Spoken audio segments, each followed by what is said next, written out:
ای عمر سرخی رنگ لاله ها از خون توست، تیغ شمشیر عدالت تا ابد ممنون توست.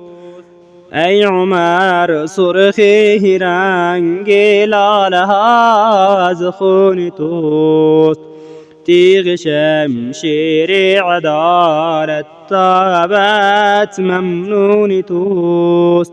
تیغ شمشیر عدالت تا ابد ممنون توست.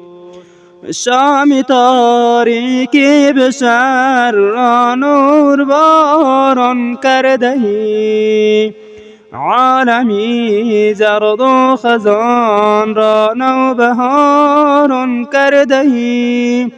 شام تاریکی به شهر را نور باران کرده ای.